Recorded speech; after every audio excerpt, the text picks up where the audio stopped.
Ito na yung kabilang side ng highway, yung pagtawid ng tulay kung galing kang poblasyon. Ayan, nabuhusan na yung kabilang lane. Pero may ilang section kagaya nito, hindi binuhusan kasi access yan papasok dito sa depo ng contractor. Tapos meron pa dun, maliit. Ayun, oh. Kasi may compound pad dito, yun ang access niya rin, kaya hindi rin pwedeng buhusan ng diretso yan eh. Kundi yung mga nakatira doon sa loob, yung compound, walang madadaanan. Ayan na, oh. Yan yung galing Dipolog. Doon sa isang video ko, piniprepare pa lang to, pero ngayon nabuhusan na, oh. Pinatutuyo na lang, pero sa ngayon pwede na siyang paradaan ng motor, kaya lang di pa pwedeng padaanan ng mabibigat. Mga ilang linggo pa yan bago madaanan. At matatagalan nga pala talaga yan kasi kailan magsabayan dito sa natirang section na to. Isang open lang yan pag ginawa nila yan, kaya matatagalan to bago madaanan tong lane na to. Mga isang buwan to bago ma-open talaga totally.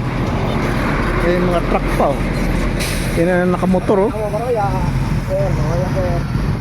Ang dami nagmumotor, walang helmet. Yan ang sinasabi kong problema dito sa probinsya. Marami nagmumotor, walang helmet, walang lisensya. Yung iba walang rehistro o hindi updated ang mga rehistro nila. Ayun, no, service ng DP, yung puti. Yung IBA ng Isuzu. Medyo makulimlim ang panahon ngayon, no? At paggabi umuulan, kaya medyo maulap ngayon, no? Tignan nyo, maulap. Ayun yung compound ng contractor, si Glo Construction. Ang daming sasakyan. Ay, si Rural, inabot ng stoplight to, no? Minto na siya dun. Go signal naman ngayon yung kabila, yung galing Zamboanga City, Ipil, Sindangan. Stop ang galing Dipolog. One way muna at ginagawa. Abutin to ng isang buwan bago madaanan tong ginagawang lane na to.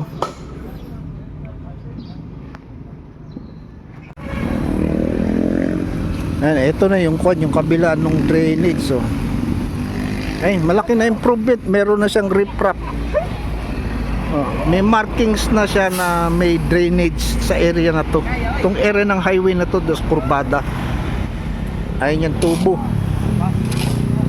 Ayun yung highway, elevated yung highway. Makita nyo dito, malalim itong lugar na to kasi andito na yung ilog. Ayun yung dike. Tingnan dito. Pero yung shoulder hindi pa na nagbabago, hindi pa rin nadadagdagan, no? Maliit pa rin yung shoulder. Dapat medyo magat, wala akong dalang gimbal. Ayan, ang shoulder niya, maliit lang. Lipat tayo sa kabila. Doon sa last video ko, yung update ko, ito yung hinuhukay, nagbaon sila ng tubo. Ayan yung katapat. So, tas dito yan. Pero may takip eh. Ayan, oh. Paano kaya ang gagawin nila rito? Siguro ditong side na to, magkakaroon dito ng drainage, itong gilid. Ayan, oh. Itong area to kasi malalim eh, oh. Wala naman drainage dyan. Ayan ko, paano gagawin nila dyan? Makulimlim at maulap talaga ang panahon ngayon. Umaga. Ito yung kurbada, yan na yung tulay. Oh. Tingnan nyo yung may sasakyan. Yung tapat nung sasakyan, compound kasi dito sa kanan. Yan ang entrance nya, kaya hindi sinimentohan yan. Pag natuyo na yung bandang side, yung kabilang side nya, pwede nya nadaanan yan. Tsaka sisimentohan yan. Yan dinadaanan nya ngayon. Para hindi mapagsarahan yung entrance ng compound sa kanan. Anything kurbada, daming sasakyan. Ito yung mga nagmumotor, walang helmet. Wala nang ang helmet, wala pang lisensya, at hindi updated ang rehistro or walang rehistro. Dito kasi sa probinsya lahat, kahit alam ko dito sa Del Norte, madali ka makabili ng motor dito, mura lang. Kasi karamihan, yung iba walang rehistro, meron man di updated, expired. Ayan ang natin update. Lapitan natin doon sa kabila yung pagtawid ng tulay. And ito yung approach ng tulay. Yeah. May support siya na ano, bakal, lalaki ng kabilya, yung mga bakal, oh. Ito kasi ang pinakadulo ng highway. Pagkatapos ng bakal, ayun, makapapansin, ayun, oh, may hati. Ito na ang proper ng tulay talaga, yung bridge. Ayan. Yung kabilang side, yung sa isang video ko, ganito rin ang ginawa nila. May suporta din na ganyan dun.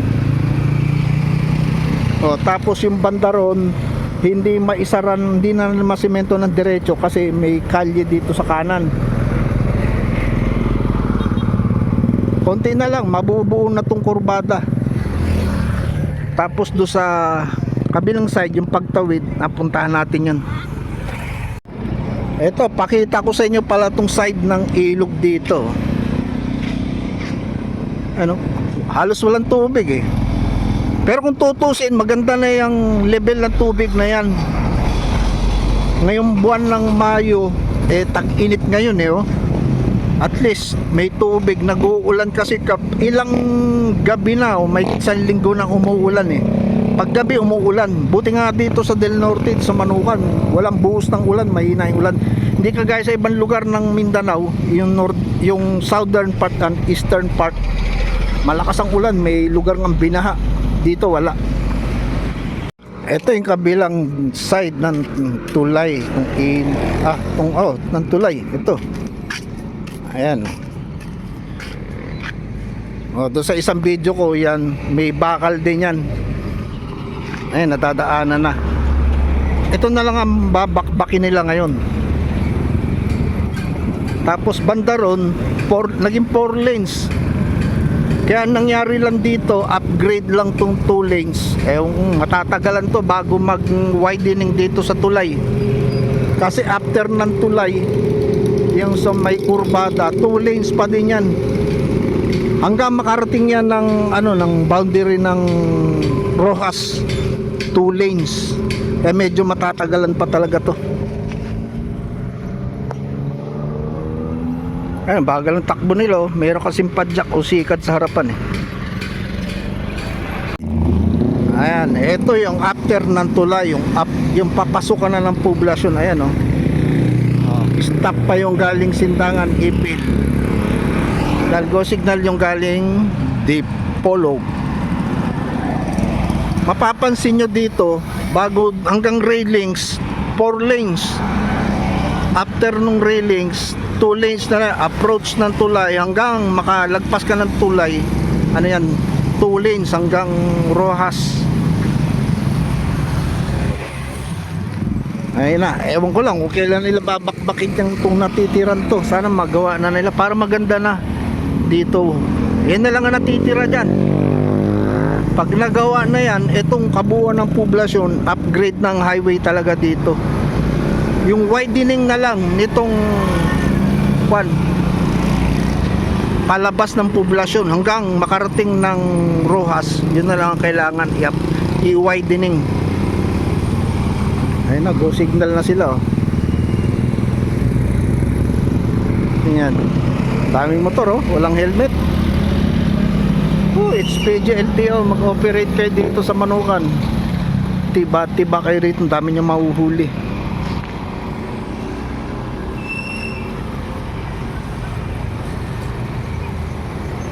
Makulimlim talaga ngayon, no? Yung panahon, madilim. At mamayang hapon yan, mag-uumpisa na namang umulan yan sigurado.